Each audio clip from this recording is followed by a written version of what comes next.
Welcome to you, friends and fellow travelers. Tonight, we undertake a journey that will transport us into a world fundamentally different from our own, a world where winter becomes far more than merely weather or a seasonal change. Here, winter transforms into an invading force, a hostile presence that completely reshapes human existence in ways most contemporary people cannot fathom. Picture yourself standing within a cramped East London laneway, one of hundreds of such spaces that honeycomb the city's older neighborhoods. The year that carries us backward to the 1860s, a specific period when cold penetrated boots mercilessly and bit at exposed skin with relentless intensity. Beneath your feet at this very moment, the cobblestones glisten with a crystalline coating of frost, creating surfaces that catch and reflect whatever dim light filters down from above. The buildings lean inward at angles that seem almost gravity-defying, as though they might collapse inward and crush the people living within. Between these tightly clustered structures, clotheslines sag beneath wet garments that are strung so closely together that neighbors could almost reach out and touch both opposing walls simultaneously. From somewhere in the immediate vicinity, an infant's cry echoes through the maze, a sound of fragile life struggling against almost impossible hardship and deprivation. Your nostrils encounter multiple layered scents in quick succession, acrid coal smoke mixing with something far less pleasant, distinctly human in character and stale in quality. Something no amount of air movement could ever fully wash away or diminish. This place, this environment of crushing and relentless poverty, earned itself a particular designation among Londoners. They called it the Rookery. For hundreds of thousands of souls across multiple generations, this space served as home. For their children and grandchildren, it was literally all they would ever know or experience. And tonight, as we speak, the temperatures continue their relentless downward trajectory, dropping incrementally with each passing hour. Most contemporary people living in our modern age would find such an existence utterly impossible to endure for even a single day. Without access to central heating systems, without insulated clothing manufactured from modern materials, without the simple ability to summon hot food through technology and convenience, survival would seem uncertain at best. Yet the Victorians dwelling in these conditions possessed advantages that were fundamentally different in nature. The presence of each other, a stubborn and almost defiant determination to reach morning alive, a profound familiarity with cold that modern consciousness barely comprehends even when attempting imagination. Before we venture deeper into this exploration of human endurance, I want to ask you something personal. Express your genuine appreciation if this content resonates with you in meaningful ways. Share your location and the current hour where you sit reading or listening to these words. Your observations and reactions always matter to me. Now, gradually reduce the lighting in your immediate surroundings. Dim the lamps. Close the blinds. Create shadows around your space. Allow your breathing to become more measured and shallow than usual. Picture yourself transitioning slowly into frozen Victorian London's absolute center, the rookeries themselves, where our journey truly begins in earnest. Your initial observation upon entering this space surprises you profoundly because it is not silence you encounter first, but rather a peculiar layering of competing and overlapping noises. In the distant thoroughfares beyond your immediate vicinity, Cartwheels rumble with a dull, monotonous percussion that becomes almost hypnotic in its repetition. Somewhere within the passageway maze that constitutes the neighborhood's layout, a dog barks sharply and urgently, demanding attention from passers-by. Beneath absolutely everything else sits the persistent hum generated by excessive humanity compressed into impossibly small space, the murmur of dozens of conversations, the shuffle of countless feet, the general ambient sound of people living almost literally on top of one another. This rookery represented slums so densely packed, so chaotic and overwhelming, that even armed law enforcement hesitated entering after darkness fell over the city. Officers would refuse to patrol these streets alone at night, preferring to wait until dawn or travel in organized groups. The designation itself comes directly from ornithological observation and bird behavior. Dark feathered rooks, those intelligent corvids, gather in massive, noisy groups settling side by side in great colonies, creating a cacophony of bird calls and movement. This natural comparison captures something essential about human habitation here. People nest within layers literally stacked vertically, utilizing every conceivable corner of available space, filling crevices and gaps that would normally remain empty. The structures themselves lean inward like tired old men who have grown too weary to stand straight, sharing confidential information with nobody in particular. Many were originally constructed a century earlier, each designed carefully for single-family occupancy and comfortable living standards appropriate to that era. Currently, every single room holds its own household, frequently with additional occupants compressed inside for extra income. The separating walls between rooms prove dangerously thin, paper-thin really, offering almost no sound insulation whatsoever. Arguments between neighbors travel freely through plaster with complete clarity. Lullabies intended for children and sudden violent coughing fits become everyone's nightly accompaniment, whether they desire it or not. Windows are either cracked beyond repair or absent entirely in many cases.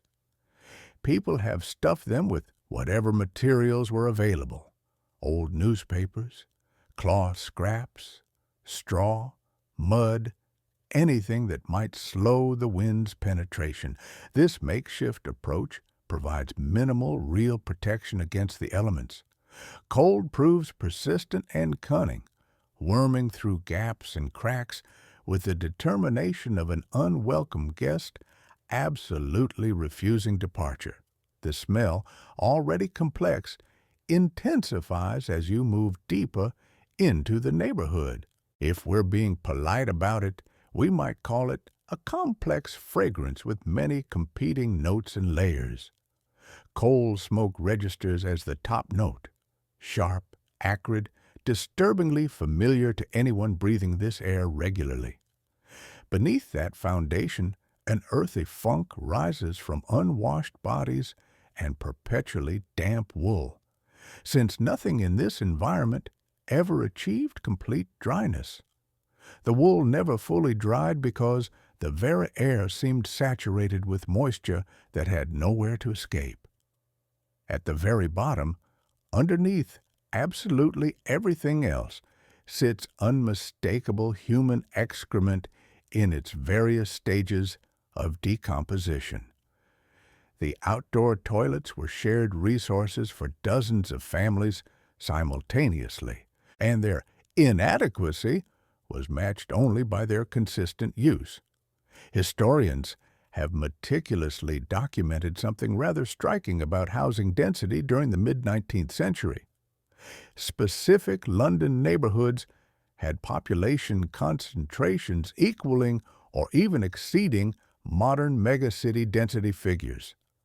The notorious St. Giles district housed nearly 700 inhabitants per acre, according to most reliable estimates from that period. To contextualize this figure properly, that matches the most congested areas of Mumbai. Except without contemporary sanitation infrastructure, without electrical systems, without anything resembling modern building regulations or safety standards. Being cold in Victorian slums was not an isolated experience affecting individuals separately. You experienced cold while literally pressed against unknown individuals on all sides, cold while breathing recycled air from their lungs, cold while carefully navigating around their children occupying hallway spaces. You discover a doorway and push your way inside. The building groans around you. Timber and bricks settling under winter's relentless pressure create sounds that echo through the structure. The staircase before you is narrow and completely dark, barely wide enough for two people to pass. Each step has been worn smooth by generations of feet traveling these same routes day after day for decades. You climb upward carefully, passing the first floor where heated discussion about finances echoes through the plaster walls with surprising clarity. At the second floor landing, someone's voice rises in thin, wavering hymn tones, thin and reedy, singing something about heavenly comfort. You continue climbing until reaching the third floor level, where a door stands slightly ajar, revealing the space within.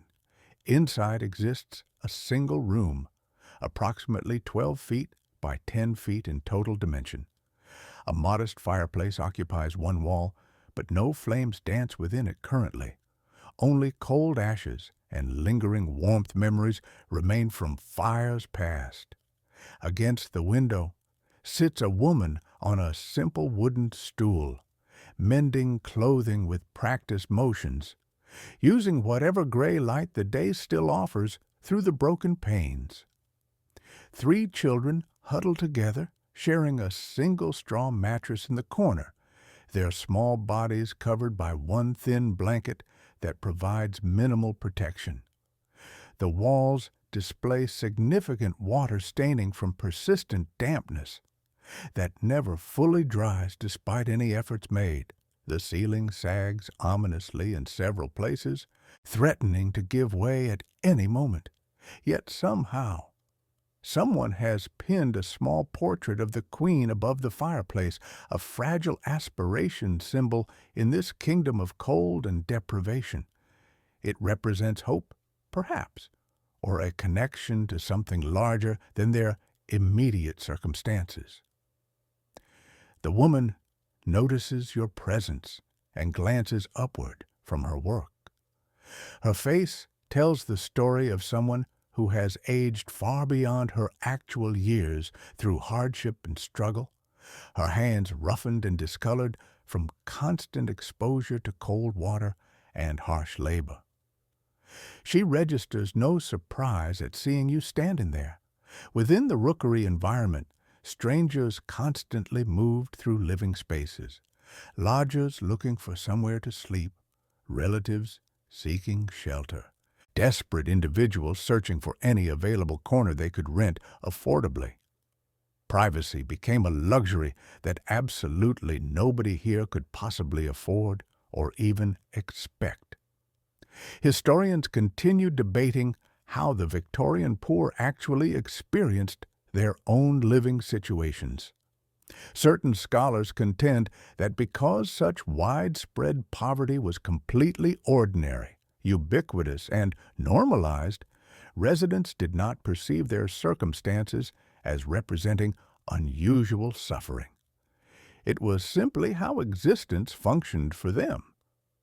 Other researchers counter that authentic period accounts, particularly those written by working-class writers and social reformers who had personally escaped from slum backgrounds, demonstrated clear awareness of injustice and deprivation.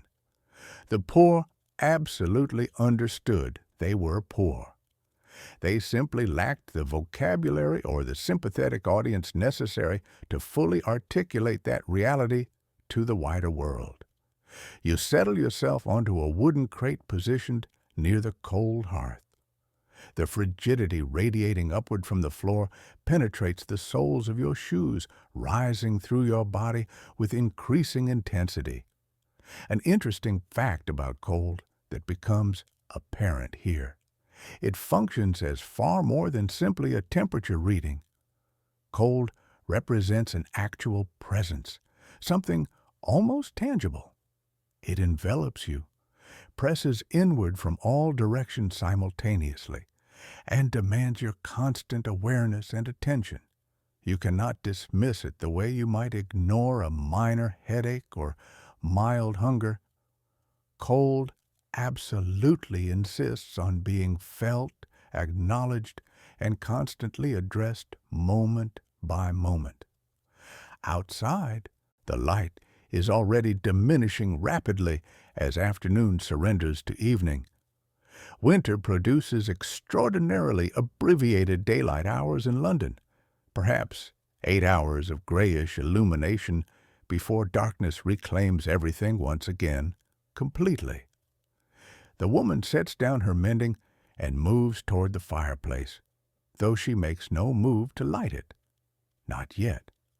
Coal carries a price, and at this economic level, expenditure involves literal life-or-death calculations. She will wait until her children are genuinely trembling with cold before she consumes even a single precious lump. This represents the rhythm that dictates winter survival in the slums. Not the dramatic narrative of freezing to death in snowdrifts, but a slow, grinding, relentless negotiation with cold that never actually concludes. The woman watches you examining the walls with an expression that is almost amused. That tired, knowing look communicates something important. She has witnessed this exact reaction from visitors coming from neighborhoods with better conditions many times before. Outsiders consistently notice the walls first. They cannot help themselves. In their experience, walls represent something solid and permanent, barriers separating inside from outside, warmth from freezing temperatures. Here, walls function more as abstract concepts than actual protection. Extending your hand, you make contact with the nearest wall surface.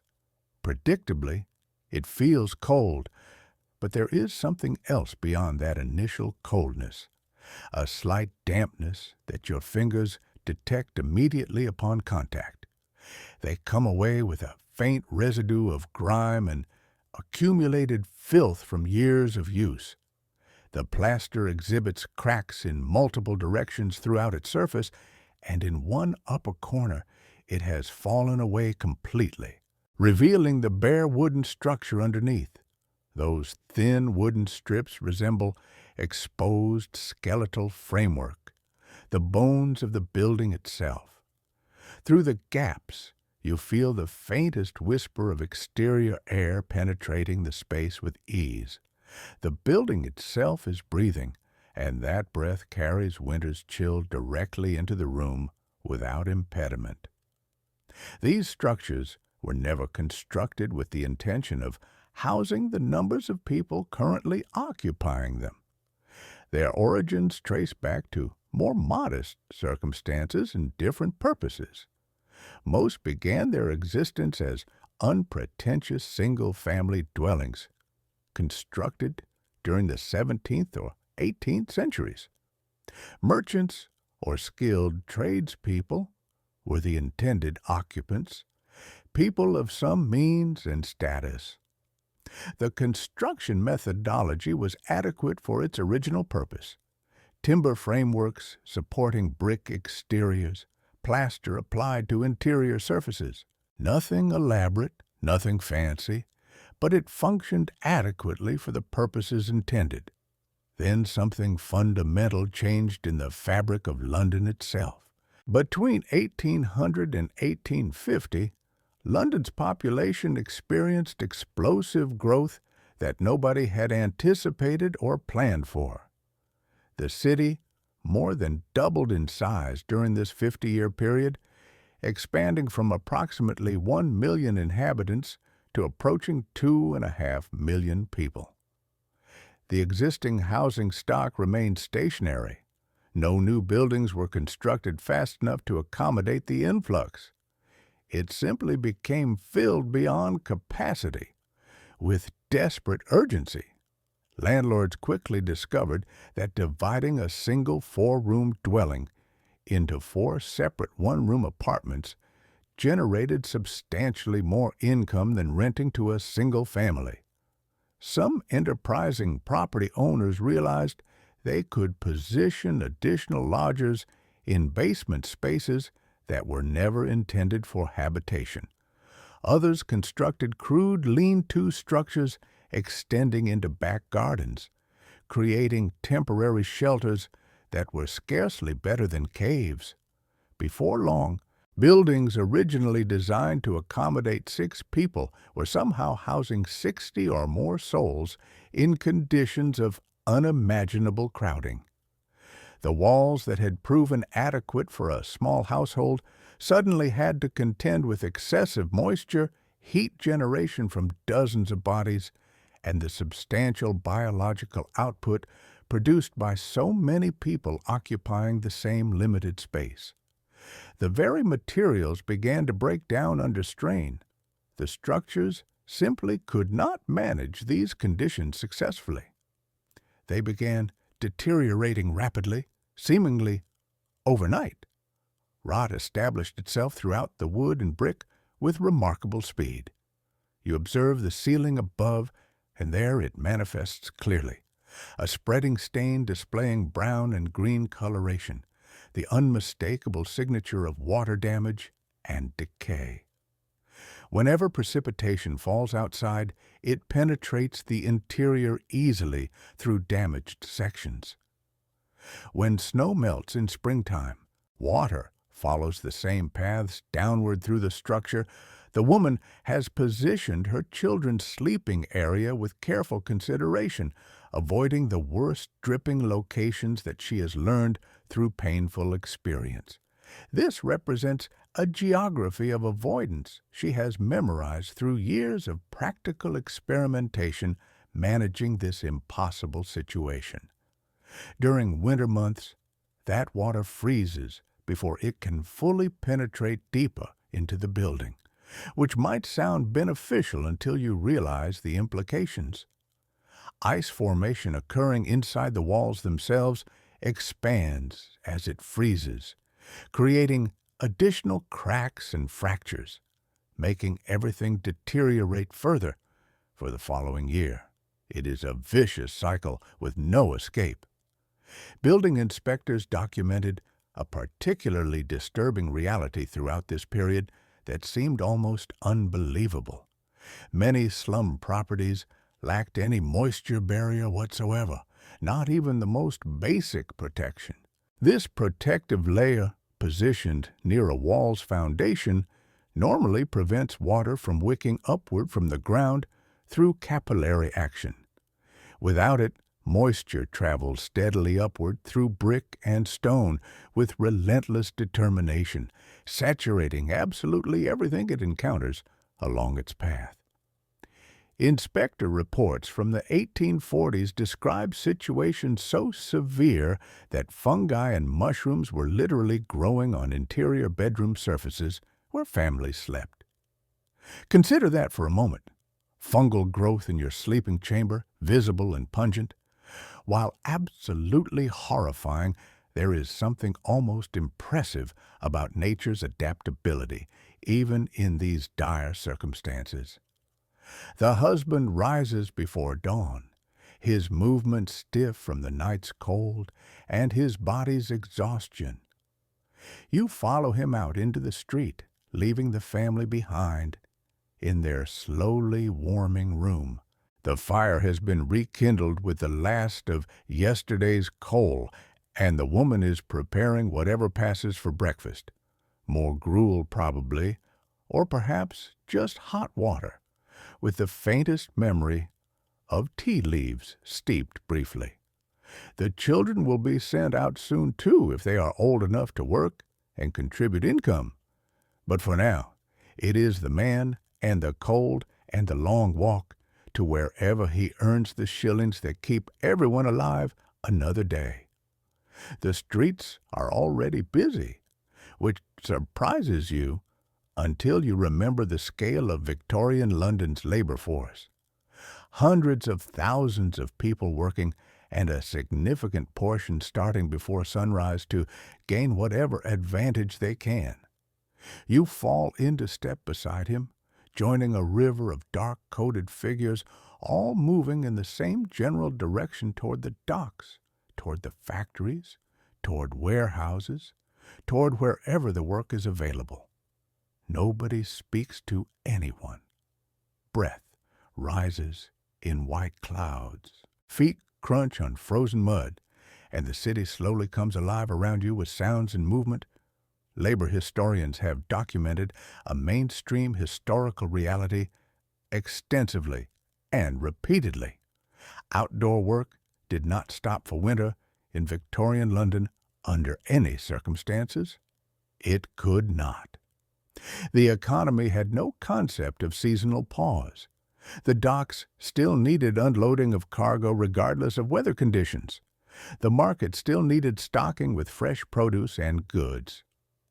The construction sites still needed builders and laborers working.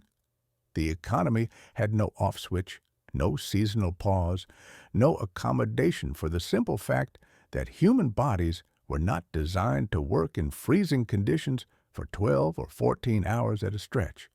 You worked or you starved. That was the only arrangement available. The cold was your problem to solve personally. The docks materialize out of the morning mist, a forest of masts and rigging stretching toward gray skies, a chaos of crates and barrels arranged haphazardly, a symphony of shouts and crashes, and the endless groaning of timber against water. The Thames is half frozen near the banks. Great plates of gray ice bump against the pilings with hypnotic regularity, but the channels remain clear enough for ship traffic. Ships still come and go regularly. Cargo still needs moving with urgency. The casual laborers still gather at dawn in desperate hope of being selected for a day's work. You watch the hiring process unfold, and it proves grimmer than imagination could conceive. A foreman stands on a raised platform, looking out over a crowd of perhaps 200 men, maybe more. He needs 50 workers for the day's labor. The rest will go home with nothing. No work, no pay, no cold money, no food for their families. The men push forward with urgency, waving their arms desperately, shouting their qualifications and experience, trying to catch the foreman's eye and be noticed. It is like watching an auction in reverse, where the merchandise is human desperation, and the highest bidder is whoever looks strongest, youngest, most capable of surviving another day of brutal labor. The husband pushes forward with the rest, desperation clear in his body language. You see his mouth moving, calling out his qualifications, but his voice disappears into the general clamor and chaos. For a terrible moment, you think he will not be chosen. He is not the biggest man here, not the youngest by any means, not the most obviously strong or capable looking. But the foreman's finger stabs in his direction, and relief floods his face with visible intensity. He is in. He will work today. His family will eat tomorrow. He will bring home whatever wages he earns, meager as they may be. The work itself begins immediately without warning. No warm-up period, no preparation, no gradual easing into effort. One moment, the men are standing in the crowd waiting hopefully. The next, They are hauling massive crates off a recently docked ship, carrying loads that would break most modern backs. The crates are covered in frost that makes them treacherous to grip. You watch the husband's hand slip and catch repeatedly as he struggles with the weight and cold. Gloves would help considerably, but gloves cost money that he does not have. Besides, you cannot grip properly with gloves on anyway, so his bare hands close around frozen wood and the cold bites into his skin with increasing intensity. He continues working because stopping means not being hired tomorrow, means no income, means his family goes hungry. The irony is not lost on you even in these harsh circumstances. Physical labor generates heat through exertion and muscular activity. An hour into the work, the husband has actually shed his outer layer of clothing. His body is producing enough warmth through sheer exertion to make the coat unbearable. But this represents a dangerous trap. The moment he stops working for rest, for food, for the end of the shift, that sweat-soaked clothing will turn from insulation into an ice pack pressed against his skin. The walk home will be worse than the walk to the docks. The night will be spent trying to dry clothes that never fully dry because no fire burns hot enough and long enough to accomplish it. The cycle repeats endlessly, day after day, winter after winter. The streets are full of children in number and variety that shocks you. You notice them now in a way you did not before this point. Small figures dart between carts unpredictably, huddle in doorways for minimal shelter, stand at corners with trays of merchandise balanced precariously on their thin arms. They are everywhere once you start looking intentionally. These tiny workers, these miniature adults carrying burdens no child should know or understand. The rookeries did not have childhood. Not really.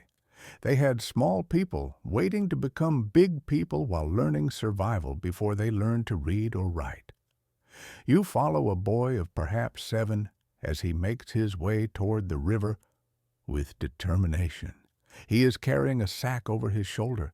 It is empty for now, but that will change soon, and his feet are bare despite the frost that covers the ground, not shoeless by accident or parental negligence.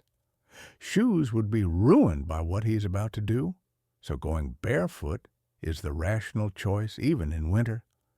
He is a mudlark, one of the children who scavenge the Thames's foreshore when the tide goes out. They search the freezing mud for anything valuable that might fetch money. Coal fragments dropped from barges float on the current or sink to the bottom. Copper nails work loose from ships' hulls and rest in the silt. Bits of rope fray and accumulate. Bones accumulate that can be sold to glue makers and bone processors. Anything at all that might fetch a farthing or a penny. The riverbank materializes before you, and the smell hits first. That distinctive Thames stench of rotting vegetation, industrial runoff, sewage, and something darker you would rather not identify or contemplate.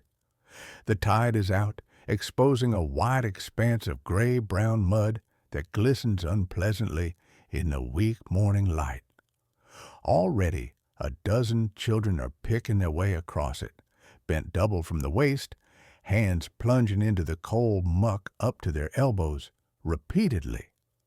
Social researchers documented a mainstream historical reality extensively. Mudlarking was almost exclusively the work of the very young and the very old, those too weak for heavier labor, but too desperate to remain idle and unproductive.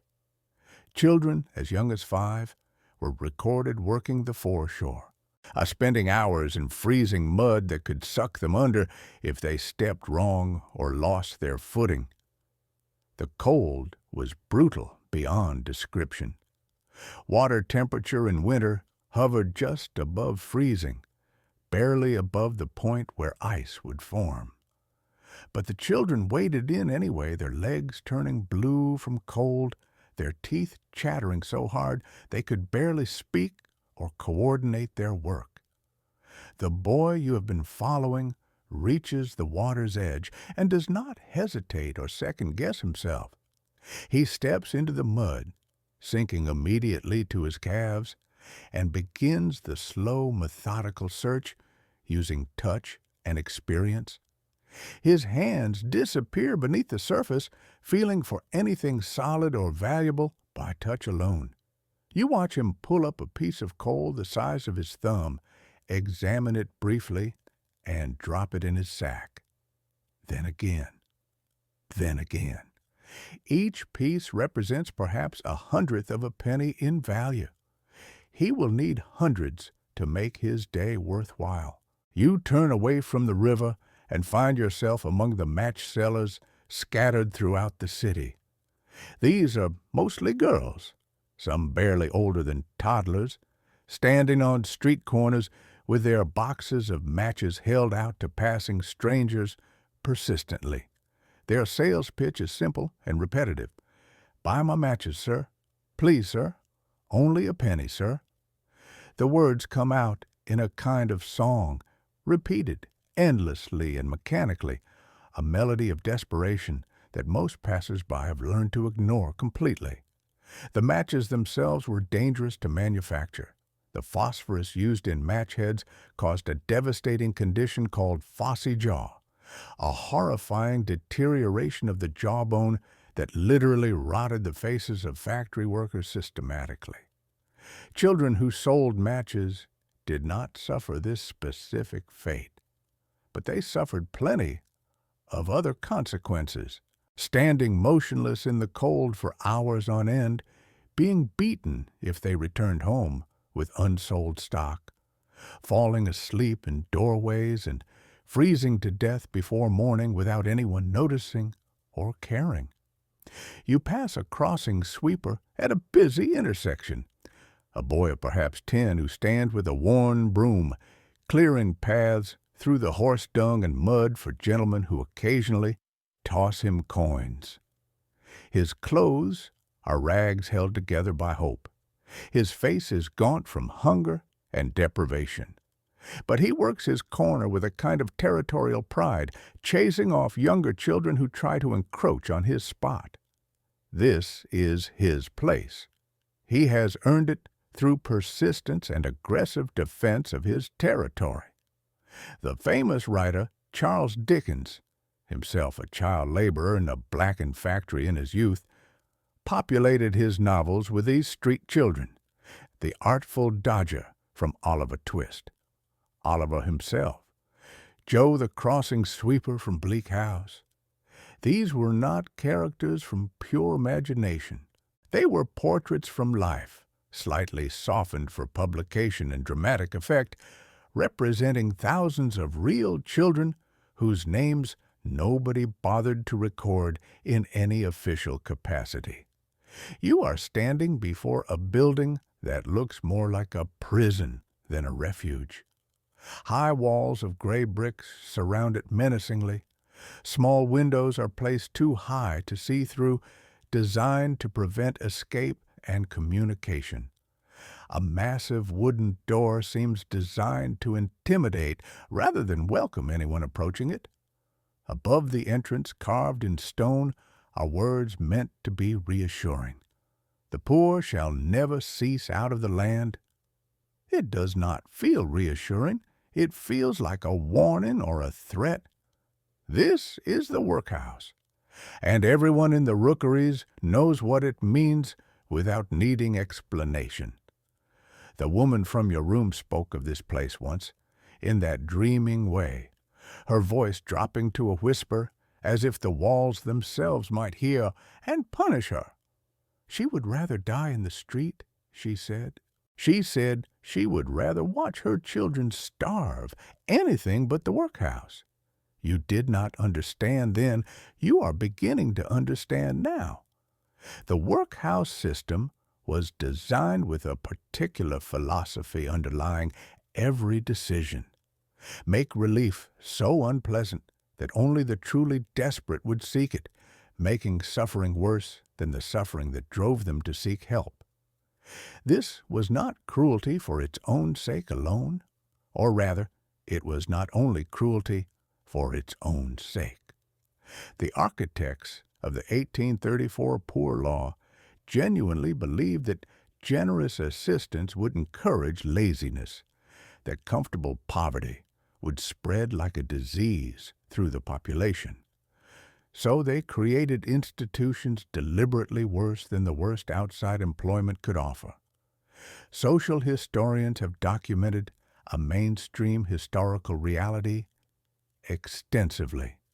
Families entering the workhouse were immediately separated from one another. Husbands separated from wives permanently. Parents separated from children. Brothers separated from sisters. You might glimpse your family across the exercise yard at scheduled times, but you could not speak to them, could not touch them, could not comfort them in any way. This separation was considered essential to the system's moral purpose and deterrent effect. It was also, for many inmates, worse than the hunger and cold that had driven them to seek admission. The interior of the workhouse is cold in a different way entirely than the rookeries. The slums were cold from poverty, from inadequate housing, from the simple absence of resources. This cold feels intentional and deliberate. The walls are whitewashed and bare of any decoration. The floors are cold stone. The windows are high and narrow, admitting light but no warmth into the space.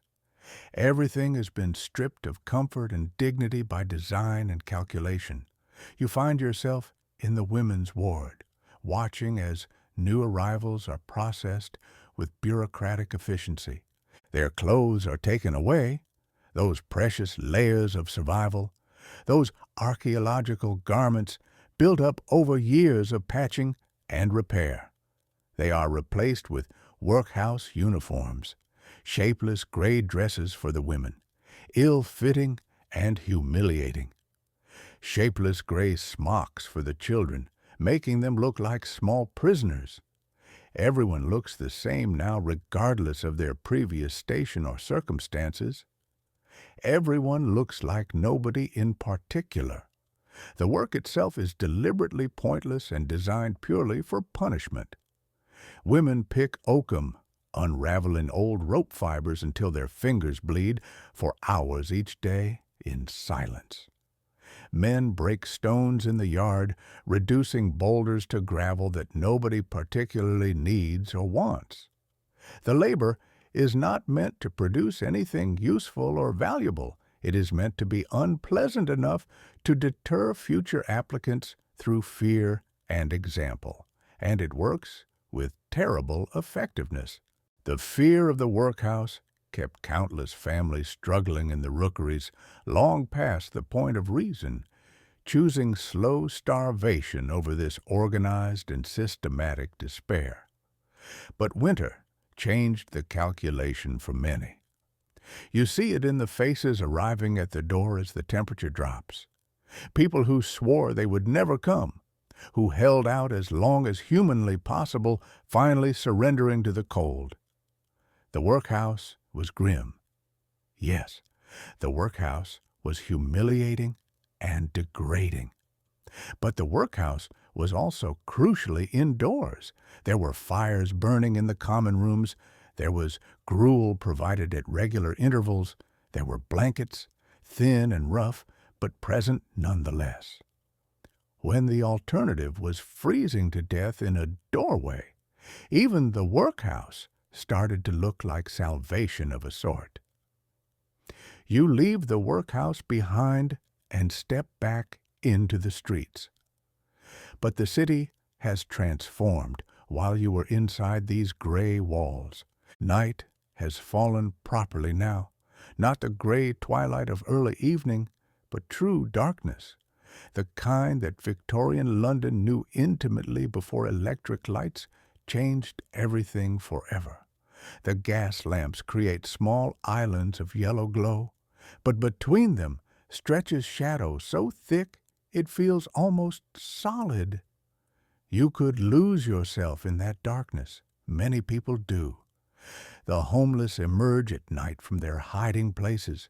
During the day they are invisible, sleeping in hidden corners, sheltering in churches, blending into the anonymous crowds of laborers and street sellers.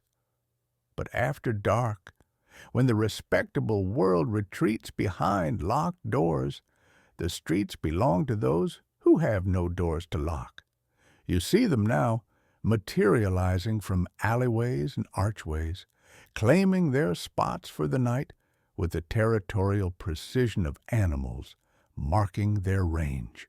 Each person has learned through experience which doorways provide shelter, which spots offer minimal wind exposure, which locations might be safer than others. A woman has settled into a doorway just ahead, her back pressed against the wooden door, her legs drawn up beneath layers of ragged skirts. She has arranged newspapers around herself, not for reading and information, but for insulation against the cold. Paper holds warmth better than nothing, and nothing is what she has besides rags. Her eyes track you as you pass, weary but not afraid. She survived too many nights to waste energy on fear or worry. Here's a mainstream historical fact that census takers and social researchers documented with growing alarm throughout the Victorian era. On any given night in London, tens of thousands of people slept rough in the streets. The 1861 census recorded over 11,000 people sleeping in the streets in London alone, and everyone acknowledged this was a severe undercount by substantial margins. The true number might have been 3 or 4 times higher. People who hid from census takers, people who moved between locations constantly, people who simply could not be found in the maze of alleys and abandoned buildings that honeycomb the city. You pass beneath a railway arch, and the scene shifts considerably in character. Here, in the shadow of the iron bridge, a small community has formed through necessity and proximity and shared desperation. Perhaps 20 people are arranged in clusters, sharing body heat, sharing information about where to find food, sharing the grim camaraderie of the dispossessed. Someone has started a fire in an old barrel, illegal and dangerous to maintain, but absolutely necessary for survival. The flames cast dancing shadows on the brick walls, and faces lean toward the warmth with an almost religious devotion and gratitude. A man near the fire is explaining something to a younger companion, gesturing with hands wrapped in tattered rags that provide minimal protection. You catch fragments of his advice floating on the cold air. Which churches give out bread on which mornings? Which police constables will move you along and which will look the other way? Which spots are sheltered from wind and which are death traps when the temperature really drops? This is survival knowledge passed down through an oral tradition as old as poverty itself. The young man listens with the intensity of a student whose life depends on the lesson being absorbed and retained. Because it does, absolutely. Here exists a curious detail appearing in accounts from people who actually lived on Victorian streets and survived. Experienced rough sleepers developed sophisticated strategies for staying warm that would impress any modern survival expert. They knew that sleeping against a wall was warmer than sleeping in the open because the wall blocked wind and radiated whatever heat it had absorbed during the day. They knew that sleeping in groups, bodies pressed together, could raise the temperature by several degrees centigrade. They knew that covering your head was essential. More heat escapes through an uncovered head than anywhere else on the body. They knew which buildings vented warm air from their basements, which grates released steam from underground kitchens, which spots near bakeries stayed warm from the ovens within. The irony is not lost on you. These were some of the most knowledgeable people in the city about heat and cold, about the physics of survival. They had to be. Ignorance was fatal. You'd drift toward the river and find a different population entirely. The night workers, those whose labor happened in darkness because that was the only work available. Coffee stall keepers tending their steaming urns with care, selling penny cups to cab drivers and watchmen and night shift workers. Prostitutes clustered near the street lamps, their faces garishly painted, their thin dresses utterly inadequate for the cold, but necessary for their work. Policemen still making their rounds through familiar routes, though their wares have gone cold hours ago. The fog arrives without any warning whatsoever. One moment the street is visible, dark, cold, but navigable by someone who knows these routes. The next moment the world disappears completely. It rolls in from the river like something alive and hungry, swallowing everything in its path, harassing the gas lamps, the buildings, the very concept of distance within minutes. You cannot see your own hand at arm's length. The darkness has become three-dimensional, a substance you could almost touch and feel. This is the famous London fog, the pea super that was so distinctive and dangerous, the particular thick yellow-brown miasma that gave Victorian London its reputation as the smokiest city on earth.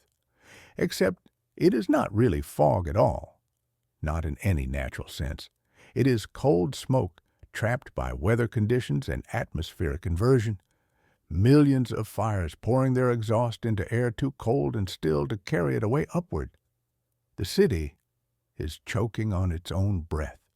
The smell hits you first, acrid and chemical. Sulfur and soot and something acrid that burns the back of your throat, then the taste, because you can absolutely taste this fog.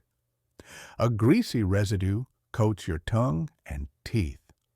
Then the feeling in your lungs, a tightness that grows with every breath you take. You cough, and the sound is immediately swallowed by the murk.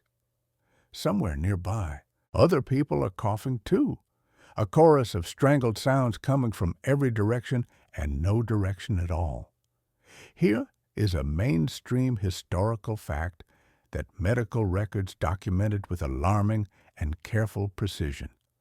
London's fog killed people, not metaphorically or indirectly, not gradually over years, but directly and immediately.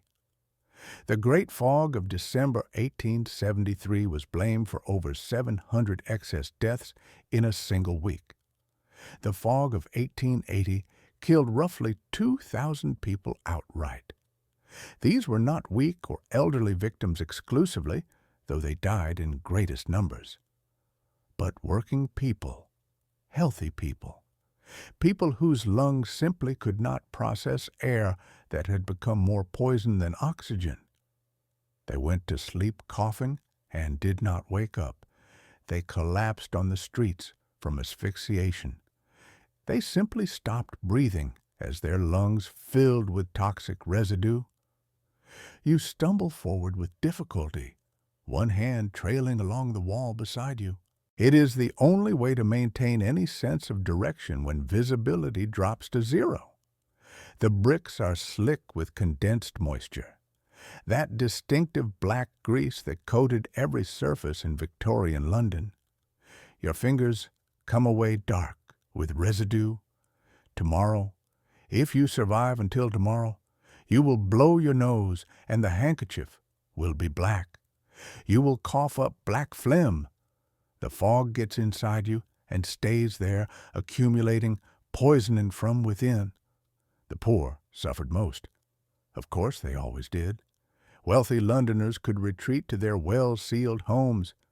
Their fires burned smokeless coal that cost 3 times the price of the cheap stuff. They could stuff rags under their doors and windows and wait for the weather to change. But in the rookeries, where windows were broken and walls were permeable and defective, the fog came inside uninvited. It filled the rooms where families huddled, mixing with the smoke from their own fires, creating a toxic soup that offered no escape. You could not outrun fog. You could not afford to. Here exists a curious detail appearing in accounts from fog-bound Londoners.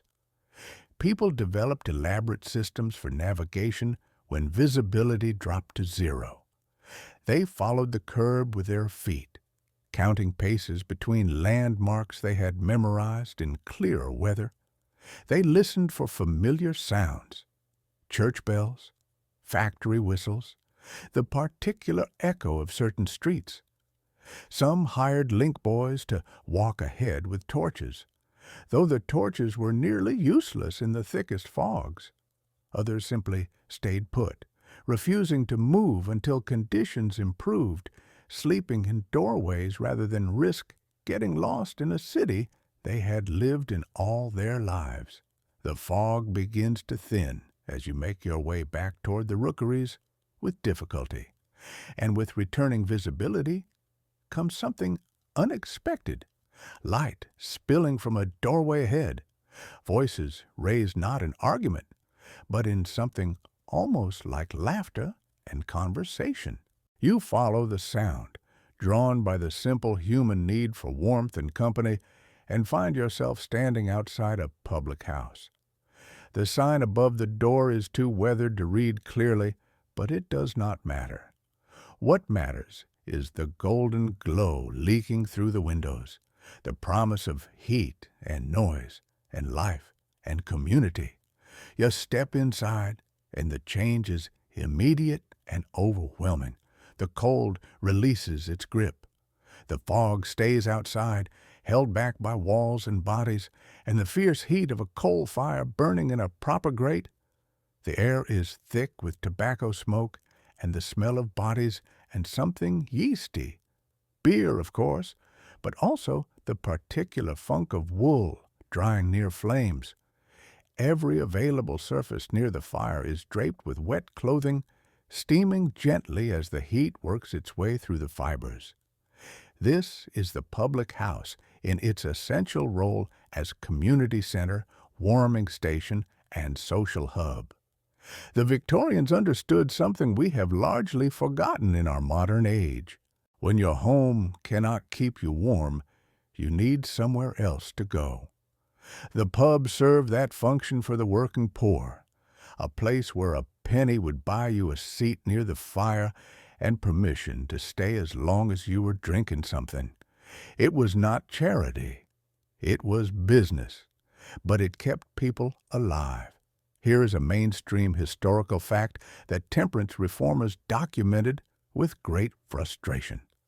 Public house attendance spiked dramatically during cold weather, not primarily because people wanted to drink more. They wanted to be warm. A family that could not afford enough coal to heat their own room might pool their resources for a few pints and spend the evening in a heated pub instead. The mathematics made sense. Why burn coal at home when someone else was already burning it here? You find a corner and settle in, watching the room arrange itself around you. There is a clear hierarchy visible. Regulars are positioned near the fire, newcomers sit farther back, and the truly desperate hover near the door, hoping to absorb whatever warmth drifts their way without being asked to buy anything. A group of women has claimed the table nearest the hearth, and you recognize one of them, the woman from the room where this night began. She has left her children with a neighbor. She explains in that wordless way of dreams, just for an hour, just long enough to feel her fingers again. The other women nod with understanding. They understand completely. They have all made the same calculation, weighing the cost of a drink against the cost of another night in the cold, choosing this small warmth over tomorrow's bread. Here exists a curious detail appearing in accounts from Victorian social workers. Women in the slums developed extensive mutual aid networks that operated largely invisible to outside observers. They shared childcare, rotating which mother watched multiple families' children so others could work or rest or escape temporarily. They shared food when someone had extra and others had none. They shared information about which landlords were lenient, which employers were hiring, which charities were distributing aid. These networks were not formal organizations. They were survival systems built on trust and reciprocity and the understanding that everyone needed help. Sometimes. The gin is flowing at the women's table, not much, just enough to take the edge off, just enough to create that gentle blur that makes hardship slightly more bearable. Gin was the drink of the poor, cheaper than beer per unit of oblivion, faster acting, more efficient at its job of making you forget. The temperance movement railed against it constantly, blaming gin for every social ill, from poverty to crime to moral decay. They were not entirely wrong. Alcoholism was a genuine problem with real consequences, but they missed the point. People did not drink because they were weak. People drank because they were cold and tired and desperate, and gin was warm going down. The conversation at the table shifts and flows. Someone's husband has found work at a warehouse. Someone else's child has recovered from a fever. A landlord on the next street has been arrested for something unspeakable, the gossip of poverty, the news that matters when newspapers cost more than you can spare. These women are each other's information network, each other's support system, each other's reminder that they are not alone. A man near the fire begins to sing an old ballad, something about lost love and distant shores, his voice rough but tuneful. Others join in hesitantly at first, then with more confidence. The song fills the room, rising above the crackle of the fire and the clink of glasses. For a moment, just a moment, the cold outside ceases to exist. There is only this warmth and voices and the simple pleasure of being human among humans.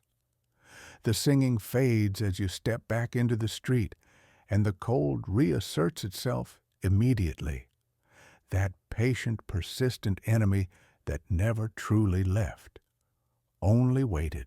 The fog has lifted enough to see the stars now, sharp and distant, utterly indifferent to the struggles below. You walk slowly through the rookeries, and something has changed in your perception. You are noticing things you did not before.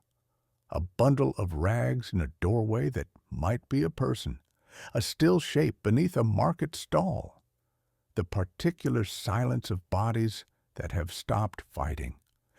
Death was ordinary here.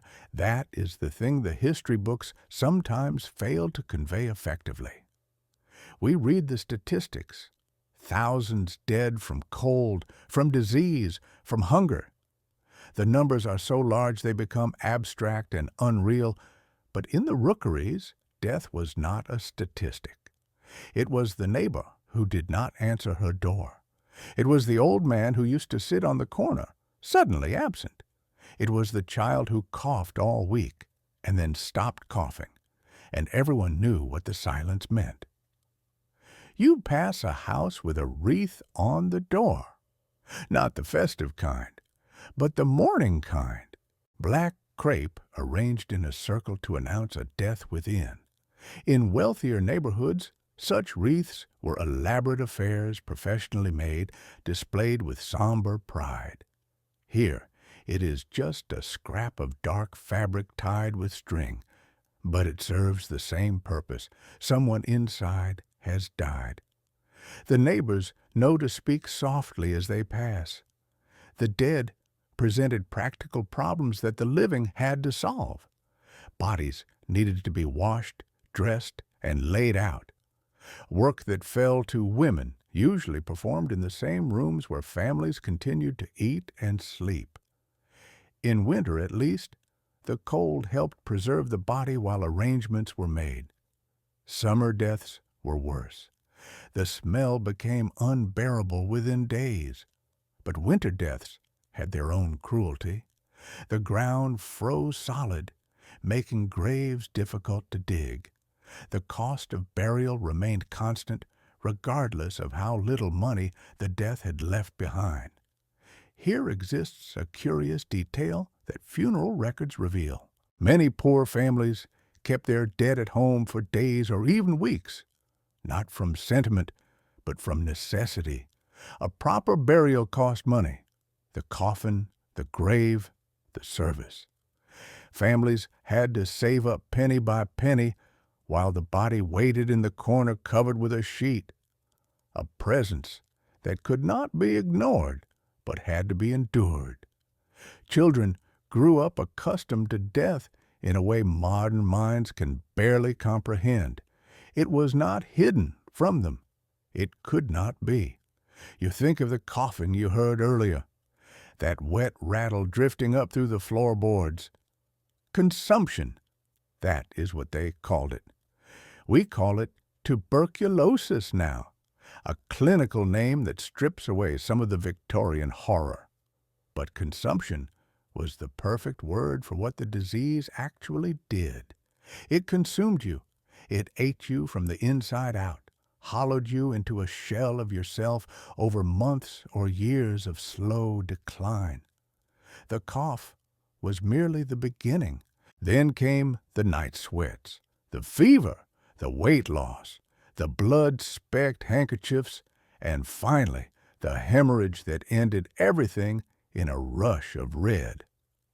It was the single greatest killer of the Victorian age, responsible for roughly 1/4 of all deaths in England during the 1800s. 1 in 4. In the slums where overcrowding and poor ventilation created perfect transmission conditions, the rates climbed even higher. Medical historians have documented a mainstream historical reality extensively. The Victorians understood that consumption spread between people, but they did not understand how. Germ theory of disease was not established until the 1880s, and even then, it took decades to translate into practical public health measures. Before that, doctors blamed consumption on everything from hereditary weakness to emotional distress to damp air.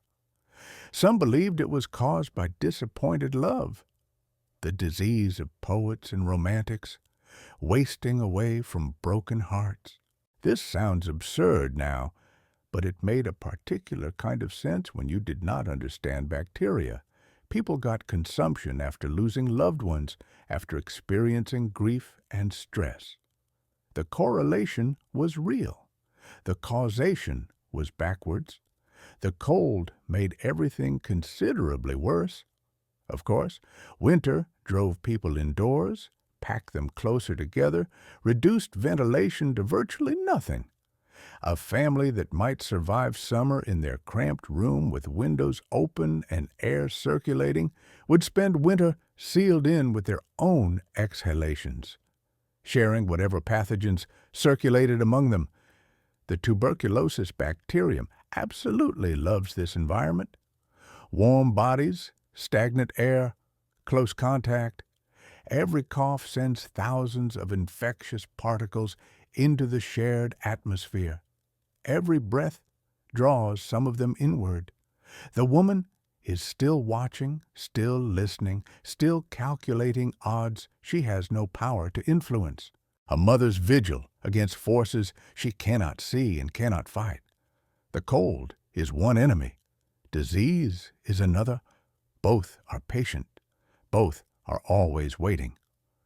You find yourself standing near a small church. Its spire barely visible against the night sky. The churchyard is full. Centuries of bodies layered beneath the soil. The ground risen several feet above street level from the accumulated dead. In some London churchyards, coffins were stacked 6 or 7 deep, disturbed and rearranged each time a new grave was dug. The smell in summer was notorious. Even in winter, there was a particular heaviness to the air near these places. The smell finds you before you see its source. Roasted chestnuts, sweet and smoky, cutting through the cold air like a promise. You follow your nose around a corner, and there he is, a chestnut seller hunched over his brazier, the coals glowing orange in the darkness, a small island of warmth in the frozen street.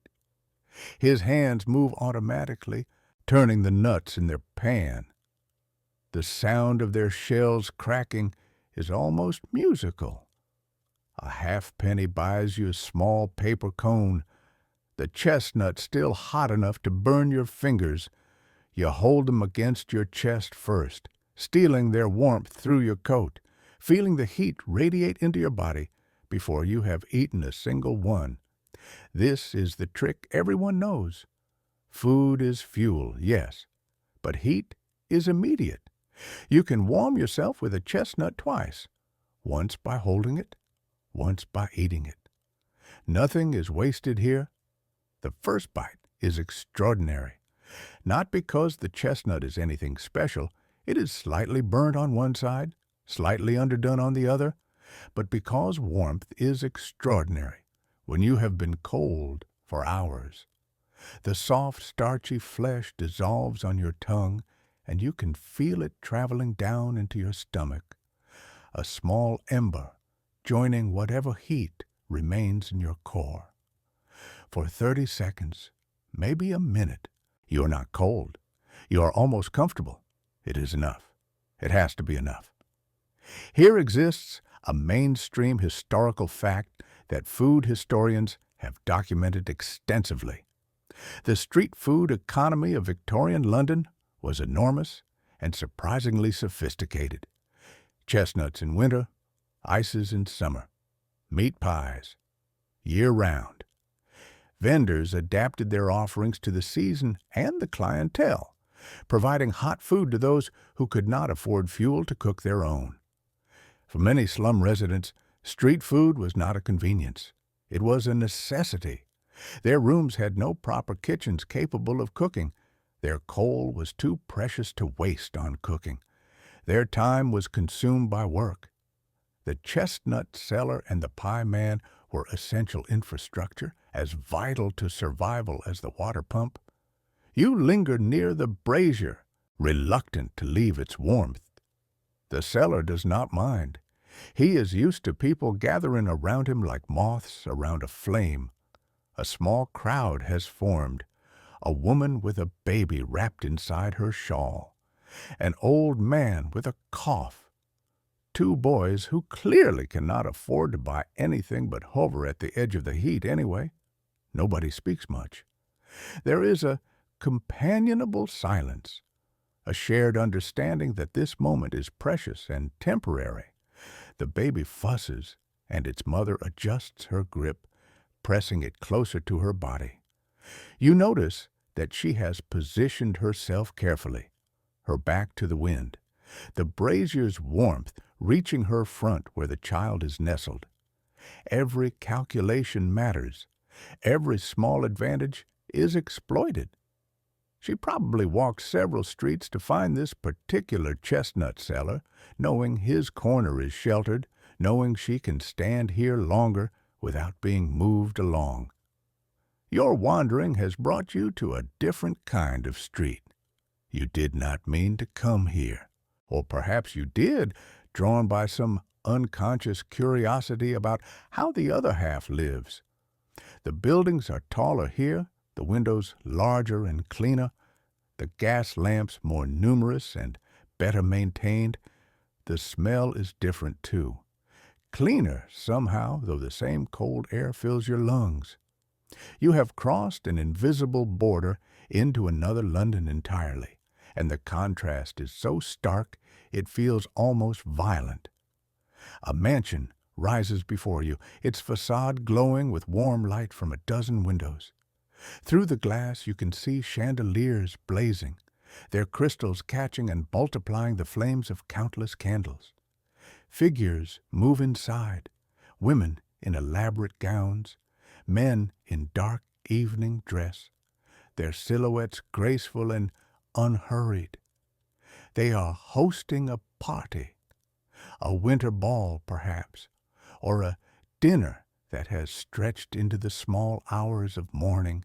The sound of music drifts faintly through the walls, something delicate played on a pianoforte. You stand at the iron railing separating the street from the house's front garden, and you watch. The glass is frosted at the edges, but the center is clear enough to see the fire burning in the main room. Not a small grate struggling to heat a single chamber, but a massive hearth with flames leaping 3 feet high. The warmth radiating from that fire could heat an entire rookery tenement comfortably. Here, it heats one room where people who are already warm gather to admire its glow. Economic historians have documented a mainstream historical reality extensively. The gap between rich and poor in Victorian London was among the most extreme in human history. The wealthiest families spent more on a single dinner party than a slum family earned in a year. They heated their homes with anthracite coal, the expensive, smokeless variety that burned clean and hot. The poor choked on cheap sea coal that filled their rooms with toxic fumes. They wore furs imported from Russia, silk shipped from China, wool so fine it felt like clouds against the skin. Their children had nurseries with dedicated fireplaces kept burning day and night by servants whose own quarters were barely warmer than the streets outside. A carriage pulls up to the house, its horses breathing steam into the cold air. A footman jumps down to open the door, and a woman emerges wrapped in what must be fox fur, its red-brown color catching the lamplight. She moves quickly up the steps. Even the wealthy do not like the cold. The door opens to receive her, releasing a gust of warm air that you can almost feel from where you stand. Then the door closes, and the warmth is gone, locked away behind walls you will never enter. The servants are visible too if you know where to look. A face in an upper window, watching the party below, a figure hurrying across the back courtyard carrying something, coal probably, to feed one of the many fires burning throughout the house. The wealthy did not heat their own homes, did not carry their own water, did not empty their own chamber pots. They paid others to do it, and those others lived in the gaps between the grand rooms, in attic quarters with sloped ceilings, in basement kitchens where the only warmth came from the cooking fires. Here exists a curious detail appearing in accounts from Victorian domestic servants. The temperature differential within a single wealthy household could be enormous. The family's bedrooms might be kept at a comfortable 65 degrees, while the servants' attic rooms hovered near freezing. Hot water was carried up endless flights of stairs, cooling with every step, so that by the time it reached a servant's wash basin, it was barely lukewarm. The servants experienced a strange hybrid existence, surrounded by luxury they could never possess. Intimate with comfort they could never share. The sky is changing. You notice it first as an absence, the darkness losing its absolute quality, becoming something softer, something that might eventually admit light. The stars are fading one by one, surrendering their cold brightness to the slow arrival of morning. You have been walking all night. Time moves strangely in dreams, and now, at last, the long night is ending. You make your way back through the rookeries, retracing streets that have become familiar in their strangeness. The buildings look different in this pre-dawn gray, less threatening somehow, their sharp edges softened by the gentle light. Frost still glitters on every surface, but it is beautiful now rather than menacing, a delicate lacework that will melt as soon as the sun gains strength. The cold remains, but it feels less personal, less hostile. It is just weather now, just winter doing what winter does. The woman's building rises before you, that crooked tenement where this journey began. You climb the groaning stairs one last time, your feet finding the worn spots automatically, and push open the door to the room that has become, against all odds, a kind of home. They are still sleeping. The children remain tangled together on their mattress, their breathing slow and even, their faces peaceful in the growing light. The woman has finally surrendered to exhaustion, curled beside them with one arm stretched protectively across their small bodies. The man sleeps too, his damaged hands tucked beneath his cheek, his chest rising and falling with the deep rhythm of true rest. They survived. They all survived. Another night has passed, and they are still here, still together, still alive. Here is a truth that no historian needed to document, because everyone who lived through those winters already knew it. Survival was its own victory. Not comfort, not prosperity, not any of the grand ambitions that fill history books. Just the simple fact of waking up, of drawing another breath, of opening your eyes to see the people you love still breathing beside you. The Victorians who endured these winters understood something profound about existence. They understood that life itself is precious, not because of what you achieve, but simply because you have it, because you continue, because you persist against all the forces that would end you. The fire has gone out completely, nothing but cold ash in the grate, but the room is not as frigid as it was when darkness fell. The bodies packed into this space have done their work, generating heat through the simple act of being alive, warming the air with their breath and their blood. It is not comfortable by any modern standard, but it is enough. It was always enough. Somehow, through the paper-patched window, you can see the first true light of dawn touching the rooftops. It is pale and thin, more promise than reality. But it is there. The sun is returning as it always does. The night, no matter how long it seemed, was never actually endless. There is a lesson in that. Perhaps something about endurance, about patience, about the simple faith that darkness eventually yields to light. The oldest girl stirs, her eyes fluttering open for a moment. She looks around the room, checking on her brothers, on her parents, on the cold hearth and the frost-rimmed window. Then she sees you watching from your corner, and something passes between you. Not words, because this is a dream, and dreams do not need words, but understanding. She knows you have been with her family through this long night. She knows you have seen how they live, how they struggle, how they survive. And in her eyes there is no shame, no self-pity, no resentment. There is only a quiet dignity that poverty could not touch. She smiles just slightly and closes her eyes again. A few more minutes of warmth before the day demands its labor. A few more moments of peace before the struggle resumes. She has earned them. They all have. And now the night releases you gently, gradually, like a hand unclenching from a long-held grip. The room grows softer around you, its edges blurring, its sounds fading into a comfortable hum. You have traveled so far tonight, through frozen streets and crowded tenements, through fog and darkness and the sharp bite of winter air. You have seen suffering, yes, but you have also seen resilience. You have witnessed hardship, but also hope. The people of the Rookeries lived lives we can barely imagine, and yet they lived them fully, finding warmth where they could, sharing what little they had, loving each other through the cold.